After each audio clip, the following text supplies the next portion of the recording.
Oke, mari kita mulai dengan sebuah gambaran. Coba bayangkan sejenak, Anda, para pendengar, lagi berdiri di tengah Shibuya Crossing. Wah, yang super sibuk di Tokyo itu ya. Betul sekali. Ribuan orang Jepang bergerak, cepat, disiplin, modern banget kan? Dikelilingi gemerlap lampu neon, teknologi canggih di mana-mana. Keteraturan yang hampir seperti robotik ya kalau kita lihat di video-video. Tepat. Tapi, siapa sangka? Di balik semua keteraturan dan kemajuan teknologi itu, banyak dari mereka yang, jiwanya tuh terasa kosong. Kosong maksudnya? Iya, mereka berjalan cepat, tapi seolah tanpa tujuan. Terus-menerus mencari sesuatu untuk mengisi kehampaan itu. Tunggu, ini yang bikin saya penasaran. Tapi bukannya Jepang itu dikenal sebagai negara yang sangat sekuler?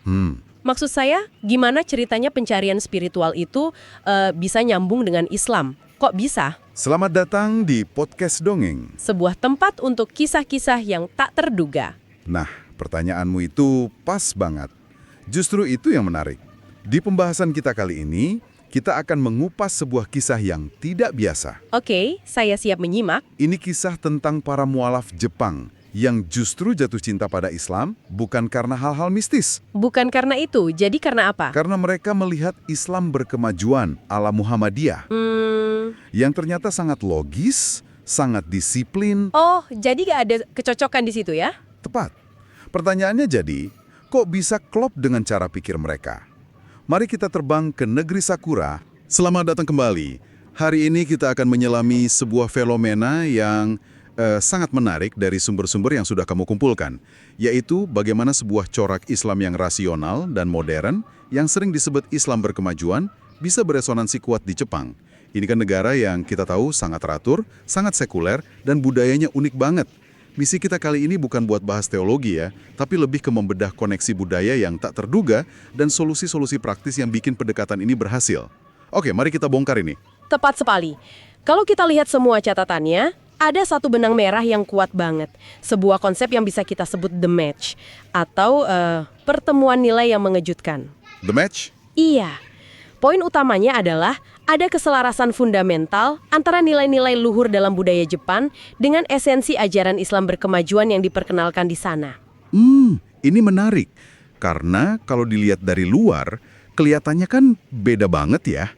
Nilai-nilai apa tuh yang ketemu? Gini, kita semua tahu orang Jepang itu kan sangat menjunjung tinggi kebersihan, disiplin waktu, dan keteraturan. Ini bukan stereotip, ini udah jadi DNA budaya mereka. Iya, itu jelas sekali. Nah, ketika mereka diperkenalkan pada Islam yang fokus pada rasionalitas, yang jauh dari mistisisme atau klinik, dan sangat menghargai efisiensi, reaksi mereka seringkali kaget, tapi kaget yang positif. Kagetnya gimana tuh? Mereka bilang, loh, ajaran ini kok terasa familiar ya? Ini selaras banget sama cara hidup kami. Oh, jadi bukan terasa asing, malah kayak penegasan atas nilai yang udah mereka pegang. Persis. Islam yang disajikan di sana itu bukan sekedar kumpulan dogma yang kaku. Lebih mirip sebuah SOP atau Standard Operation Procedure buat kehidupan. SOP kehidupan? Iya, sebuah kerangka kerja yang logis dan jelas. Salah satu sumber kita bahkan ngasih analogi yang indah banget. Etos kerja Jepang yang mendunia, kayak Kaizen, konsep perbaikan terus-menerus. Kaizen. Iya, saya tahu. Itu seolah menemukan pasangan spiritualnya dalam konsep Islam Fastabiqul Khairat, yaitu berlomba-lomba dalam kebaikan. Wah, saya suka perbandingan itu. Keduanya punya semangat buat jadi lebih baik setiap hari. Tapi bedanya apa? Kalau mereka udah punya Kaizen, kenapa butuh Fastabiqul Khairat? Nah, disitulah letak penyempurnaannya. Kaizen kan seringkali orientasinya ke produktivitas duniawi ya. Bikin produk lebih baik, proses lebih efisien. Islam datang dan ngasih dimensi mengapanya. Fastabiqul Khairat itu memberikan tujuan yang lebih tinggi, niat karena Tuhan, dibalik semua kerja keras itu. Jadi bukan mengganti, tapi melengkapi. Memberi ruh pada raga etos kerja yang sudah sangat kuat. Oke, masuk akal banget. Koneksi nilainya dapat. Tapi kan sebuah ide, sebagus apapun gak akan nyebar sendiri. Pasti ada aktor atau organisasi yang jadi jembatannya. Dan dari sumber-sumber kita, kayaknya peran PCIM Jepang ini sentral banget ya? Sangat sentral. Pendekatan PCIM Jepang ini bisa dibilang sangat pragmatis dan cerdas. Mereka menerapkan yang namanya dakwah bilhal. Dakwah lewat perbuatan nyata. Betul, mereka sadar betul di masyarakat kayak Jepang yang sangat sistem oriented dan menghargai bukti konkret, ceramah emosional yang berapi-api itu ya gak bakal efektif. Mereka butuh lihat sistem yang bekerja. Nah, itu dia. Konsep dakwah bilhal ini kan sering kita dengar, tapi kadang abstrak. Dari sumber kita, ada contoh yang benar-benar membumi nggak? Biar kita kebayang gitu skalanya. Contohnya sangat konkret dan strategis. Pertama, lihat aja aset fisik mereka.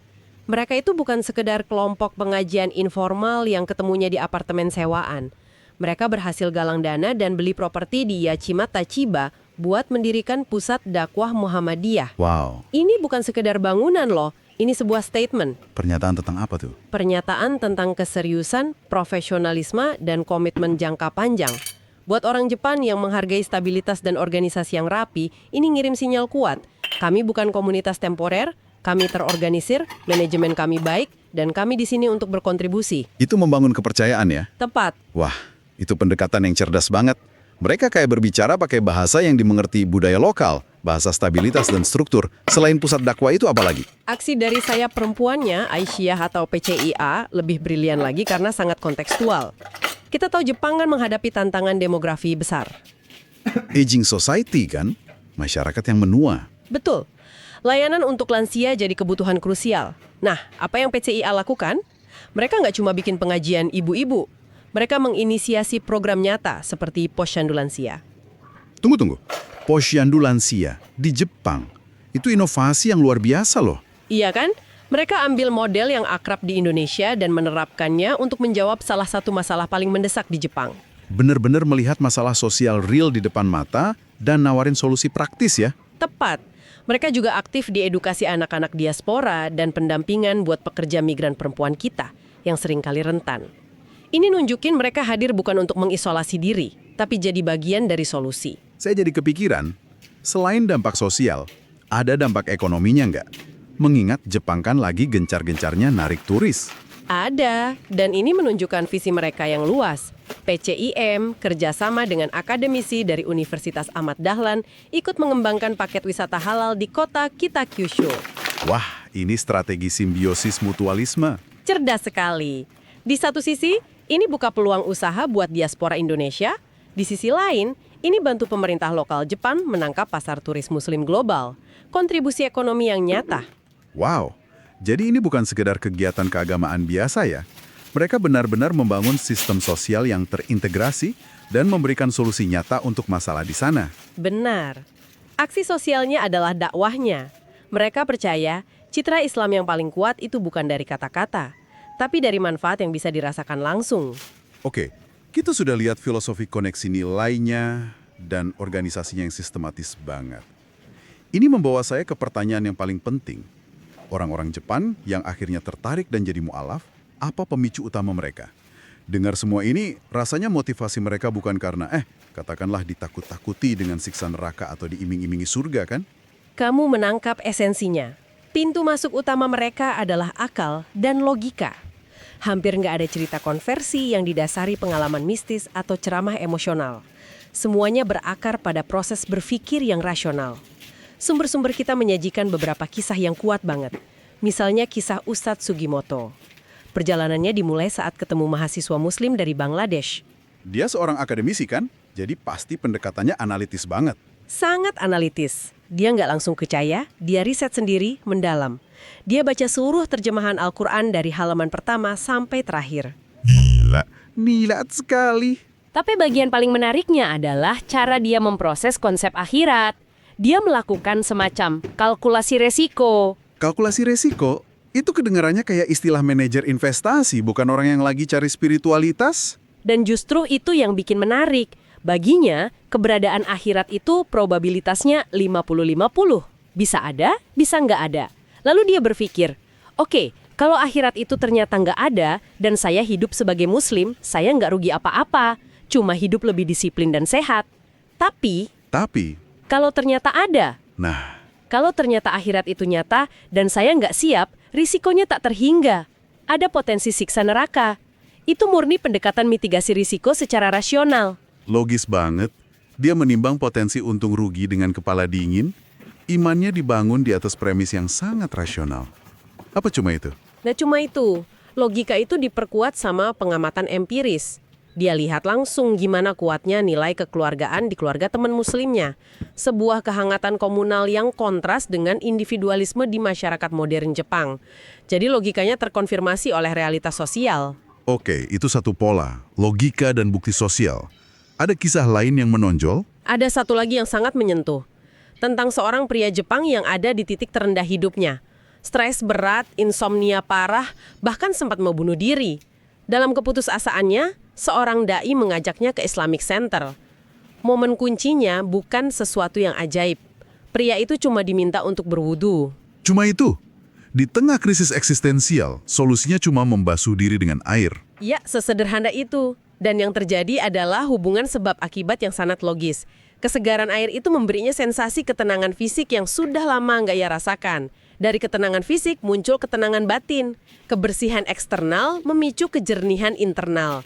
Hasilnya, malam itu untuk pertama kalinya setelah sekian lama, dia bisa tidur pulas 10 jam. Luar biasa. Ini kayak mindfulness lewat ritual fisik ya. Sebuah pendekatan yang sangat modern sebenarnya. Menemukan solusi nyata untuk masalah kesehatan mental. Tepat. Dan ada satu contoh terakhir yang sangat relevan dengan kehidupan profesional di Jepang. Budaya nomikai. Ah ya, kewajiban minum alkohol setelah kerja itu kan. Tekanan sosial yang luar biasa. Persis, itu sumber stres yang hebat, Nan. Menjadi seorang muslim, memberi mereka sebuah alasan yang sangat kuat, logis, dan yang paling penting, diterima secara sosial untuk menolak alkohol. Kalimat sederhana, saya seorang muslim itu jadi tameng yang nggak bisa diperdebatkan.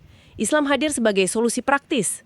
Jadi bisa dibilang, Islam jadi semacam life hack spiritual. Jalan keluar yang elegan dari dilema sosial yang rumit. Keren sekali ya. Dari semua cerita ini polanya jelas banget. Islam di sana tampilnya bukan sebagai agama dari masa lalu yang kaku, tapi sebagai sebuah sistem operasi modern yang relevan, yang bisa menyelesaikan masalah-masalah konkret di abad ke-21. Kamu menangkap esensinya dengan sempurna. Islam dipresentasikan dan, yang lebih penting, dipraktikkan sebagai kerangka kerja untuk hidup yang lebih baik, lebih tenang, dan lebih bermakna. Jadi kalau kita tarik kesimpulan besar dari semua ini, artinya apa? Ini menunjukkan bahwa pendekatan dakwah yang terstruktur, sistematis, dan menjawab kebutuhan nyata, baik itu kebutuhan komunitas, kesehatan mental, atau kerangka logis untuk hidup, ternyata sangat efektif, terutama di negara yang sangat rasional seperti Jepang. Betul sekali. Ini adalah dakwah yang tidak memaksa, tapi menawarkan. Menawarkan solusi, komunitas, dan kerangka berpikir. Keberhasilannya di Jepang jadi bukti kuat bahwa ketika nilai universal dalam agama bertemu pendekatan yang relevan secara budaya, ia bisa tumbuh subur di mana saja. Sebuah pelajaran yang sangat berharga. Sebelum kita tutup, saya ingin meninggalkan satu pemikiran untuk Anda renungkan. Jika pendekatan yang fokus pada solusi logis, aksi nyata, dan pembangunan komunitas ini terbukti sangat efektif di masyarakat modern seperti Jepang, ini memunculkan pertanyaan besar. Jangan-jangan, inilah bentuk komunikasi iman yang paling dibutuhkan oleh dunia modern saat ini, dimanapun kita berada. Mungkin yang dicari orang sekarang bukanlah lebih banyak misteri, melainkan lebih banyak kejelasan dan solusi nyata. Aduh, dari semua obrolan kita tadi, jujur, ada satu hal yang terus kepikiran nih gue. Oh ya? Apa tuh? Gue jadi mikir loh. Mikir apa? Gini, orang Jepang aja yang kita tahu logikanya jalan banget, itu belajar Islam bisa sebegitu seriusnya. Bener. Pakai riset, pakai logika. Iya, bener-bener dianalisis gitu kan. Terus gue jadi malu sendiri gitu. Malu kenapa? Malu dong kita yang katakanlah Islam dari lahir, Islam KTP, tapi mungkin sholatnya aja masih bolong-bolong. Nah, itu dia poinnya. Iya kan? Kontras banget rasanya. Itu tamparan halus buat kita semua sih. Kalau direnungin lagi dari semua kisah tadi, kesimpulannya satu. Apa tuh? Hidayah itu mahal. Mahal banget. Setuju, nggak semua orang bisa dapet. Dan kisah mu'alaf Jepang ini ngajarin kita satu hal yang sangat fundamental. Oke, Bahwa Islam itu benar-benar agama universal. universal ya? Universal banget. Dia itu cocok di gurun pasir tempat lahirnya, ya kan? Iya. Tapi ternyata cocok juga di tengah hutan beton, di tengah kota metropolitan super modern kayak Tokyo. Bener juga, bisa masuk kemana aja ternyata. Betul. Nah, ngomong-ngomong soal Jepang nih, buat kalian yang lagi dengerin, coba deh Punya temen yang suka Jepangan nggak? Yang wibu-wibu gitu ya? Nah, itu dia, para wibu. Haha. Oke, Coba deh, share obrolan kita ini ke mereka. ide bagus tuh. Biar mereka tahu sisi lain dari Jepang yang mungkin nggak pernah mereka bayangin sebelumnya. Betul, biar dapat perspektif baru ya. Tepat. Dan tentunya, jangan lupa ya, subscribe kanal Podcast Dongeng. Oke deh, kalau gitu kayaknya cukup untuk hari ini ya. Cukup. Sayonara. Sayonara. Wassalamualaikum warahmatullahi wabarakatuh.